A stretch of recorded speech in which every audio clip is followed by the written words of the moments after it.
Hello everyone. My name is Brenda Caesar Conte. Please, before you forget, please subscribe to my YouTube channel, and don't forget to share as well, because you are about to learn something very good that you can also share amongst your friends. It is good. They say learning knowledge is power. Okay, thank you very much. Today I'm going to talk about toxic mothers. We call them toxic mothers. Some can say narcissistic mothers, and especially within the African community. I'm from Africa. I'm from Sierra Leone, and we have problems with regards to parenting. Most of these toxic moms, I feel sorry for them. The reason being, they are not aware that they are causing emotional damage to their kids. They are not aware. For them, they think that they are doing something good for the kids, but it is very toxic. Let me go on to talk about the different ways that a mother can be toxic to their kids. In the African setting, parents, especially moms, because why I want to concentrate on mothers, because children, when they grow up, they look up to their moms more. Sometimes, in fact, the dads are not around. It's mainly the moms that bring up the children, which is also a problem. I'll come to that later. Now, children grow up to look up to their moms as they are growing up. You will find out, for instance, when a child falls, a toddler falls down, the first thing the toddler will do will turn to the parents or the mom or the dad to see their reaction. If they are scared, the child will start crying. If you ignore them, in most cases, the child will cry less or will not even cry. So they look at us as role models. But in many of these cases, mothers in Africa or mothers all around the world, but I want to concentrate on African mother because I have my reason. We'll come to that later.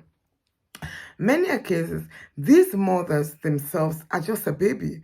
They have been abused in the past, either by their own parents or they have gone through trauma. For instance, they have been raped. That is why I'm talking more about our society. They have been raped. And in our society, why I want to talk about it, in most cases, when a child is raped, maybe, and in most cases by family member, the child has nowhere to turn. It is not like here where the child can go to social service or teachers or something, but there you have nowhere to turn. In some cases, when the child would even report to the mom or the parent or the guardian, they would turn around and beat the child up and say, shut up, keep quiet. So it is very difficult, and that is why I want to talk more, especially about the African community. Now, these moms, what they do? The first thing, they over-discipline their children. They over-discipline their children. They say it is tough love. They believe that by doing that, the children will become successful. Yes, there are times we need tough love in our life, but excessive tough love is bad. It can be counterproductive. I am lucky that I grew up in a very healthy environment. Not that it is perfect, like there's no perfect parent, but to a larger extent, my mom brought me up with love. For instance, she was very tough, but she had a technique of pushing and pulling, pushing and pulling. What do I mean? I remember as a child, when my mom would discipline me, she would make sure that later, maybe a few days or maybe a few hours later, she will call me, kiss me. She'll forget about the discipline. She'll say, do you want to eat this? Oh, tell me about your school. And that made me feel comfortable. And in my head, I looked at it as, oh, my mom still loves me. But in the African society especially, we have parents who will over-discipline you and they will not pull you. And that is the problem. It leaves the child to go out there thinking that, oh, my mom does not love me. And at that tender age, a child needs the unconditional love of the mother, especially. So what will happen? The child will start becoming very insecure in themselves. And that insecurity can lead to damage when they are older or when they become an adult.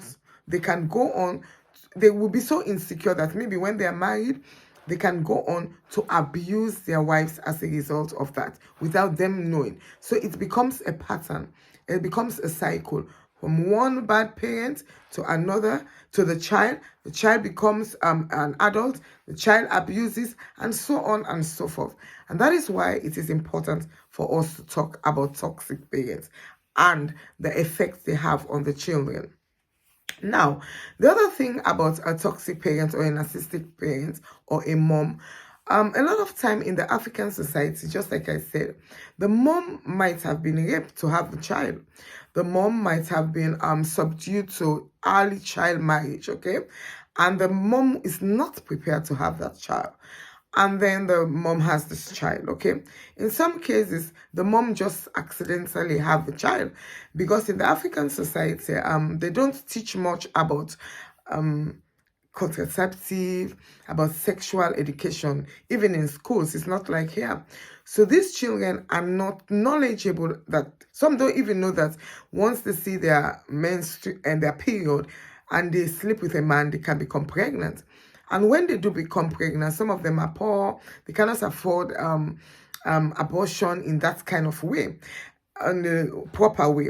They go to quack doctors, and some of them end up disturbing them and not even taking out the child. Or maybe there are more than one fetus, and they take out one or two and leave the others. And so that mom would grow up, and before, things are changing now and getting better. But before, when I was in school, when you become pregnant in school, automatically they drive you from the school, or you will just don't bother go, because they will see the pregnancy and that is it. They will not encourage you to continue. And where I come from, for example, is a very small country. I remember in Freetown, where I grew up, you can count the number of schools, okay, secondary schools. And so at the end of the day, it's like when you are dropped out from one secondary school, you cannot go to the other one, because it's a very small country. News would have passed around that, oh, you left that school because you became pregnant in school, and so that's the end of you. And now that mom has to raise that child.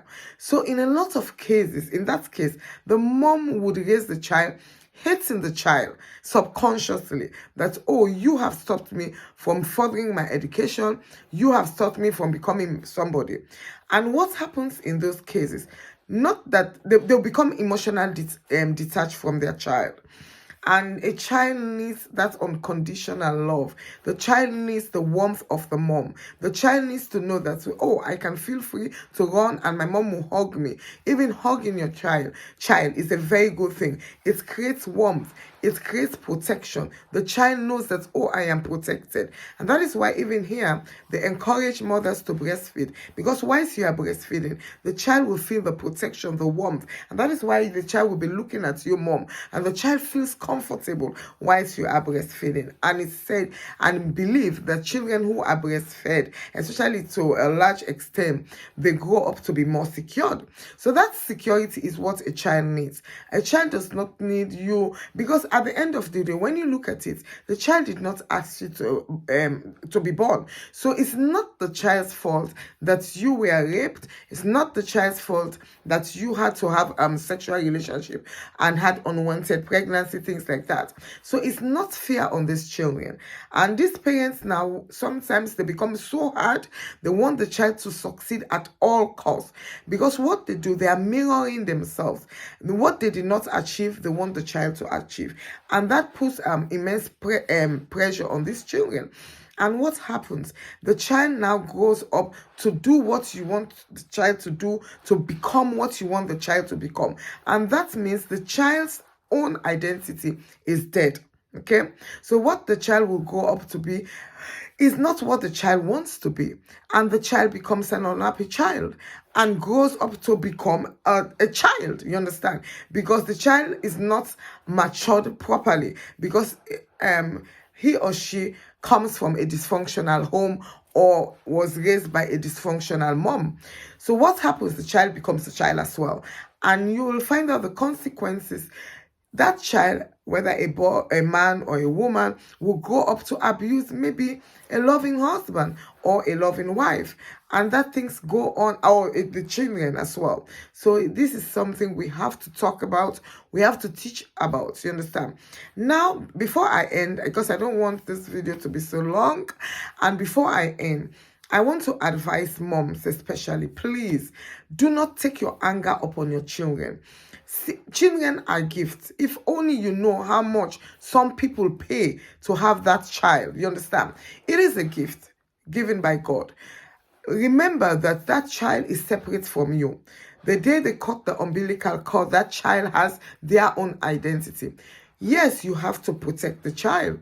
You have to love the child. You have to discipline the child. But excessive discipline, because some parents, in fact, when the child's dad has disappointed them, and the child, especially children who looks like their dad, it reminds this mom about their dad. You see them shouting, beating, you are cursed like your dad, you look like your dad. They start talking the children down, and that creates insecurity on that child, and the child will grow up to be very insecure. When you look all over the world, we are seeing celebrities, people who we look up to, who we admire, football players, actors, actresses, coming out to say how they were abused as a child, and they themselves become so depressed. Some of them committed suicide, and that can lead to children committing suicide, being depressed because they think they are worthless. They don't think that they should live on this earth. So we don't know how much this can impact our children, and that is why when you are loving your child, even though, because like in the African society, what is very common there, even with my own parents now, when we go to school, it's never good enough. If you come second in class, why didn't you come fourth? If you have 98%, what happened to the 2%? You have to be perfect. You have to be right up there. And sometimes some parents don't know how to do it. Yes, you have to encourage your child to study hard and things like that. But sometimes you have to compliment them. You have to applaud them for things that they have achieved, so that they know that, yes, what my mother is doing is just because she wants the best for me. Wanting the best for a child does not mean control. It doesn't mean harshness all the time. Yeah, sometimes, like with me, I develop one habit, because the other thing as well, you can go to the other end, whereby you over pamper your child.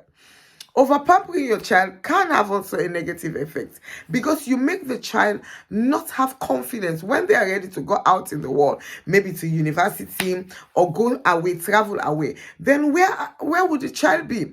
The child has the mom that will sweep for the child, clean their room, especially overseas. I tell my own countrymen, they do that a lot. They think that doing that is helping the child. It does not help the child.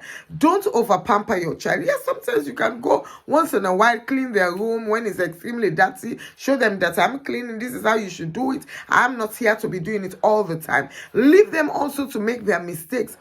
All the time some parents are, oh, my child this, my child that. Leave them, because you cannot be around them all the time. That is why with me, I tell them, if you are a Christian, Muslim, pray for your children, because at the end of the day, it is God who guides them the most, okay?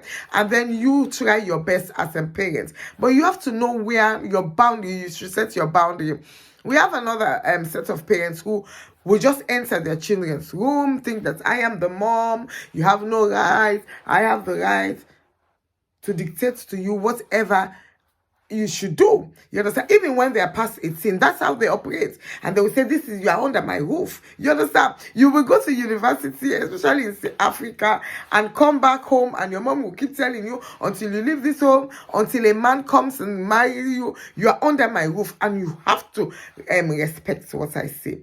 And those are the things that makes us, especially African men, women, we are not developed properly. And that is why we go out there and abuse as well. I remember a lady in my church was talking about the abuse she is going through with the husband. And she was telling me something. When I started learning about these narcissistic people, I looked at it and said, yes, what the husband will do in the church. I always see this husband doing too much, okay? When we go into the old people, are you okay? And this and that. And then one day I called, when we were talking, because they are now divorced or separated or something like that, I said to the lady, yes, I remember your husband always goes that extra mile. And when you look at it, the husband is trying to find this affirmation, even though he's a grown man. He does not know. He is a child. There is a child inside him crying, I want you to love me. So that's why he is so nice to these women. You understand? After church, make sure that they are okay, take them home, and think they're going the extra mile. That is not even necessary.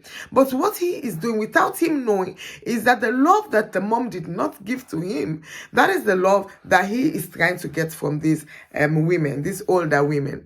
So, moms, please, I want to end by begging you. That's too, I'll come to the dads in another audio, because that's too, you are very important in the lives of the children. It brings that balance, you understand? Even if you're separated from the mother, it's always good that a child goes up with both parents, you understand? It is always good. So I'm going to end here, and please, please, please, for the sake of God, subscribe to this channel. There are more juicy things coming. You know, anybody can relate to this, not only the African setting. Why I always compare, because it is a real crisis in our community, and a lot of people don't talk about it. A lot of people don't even know about it, and that is why I always refer to it. But it's relatable to everybody. You can listen to it, you can share. Please, please, please, you know, there is a bell, and then you press the notification button, so that when I'm coming live, I'll be coming live pretty soon, you will always be there, and so that you can ask me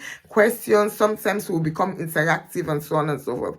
And don't forget to share throughout. I love you, and thank you very much. God bless us all. Thank you. Bye.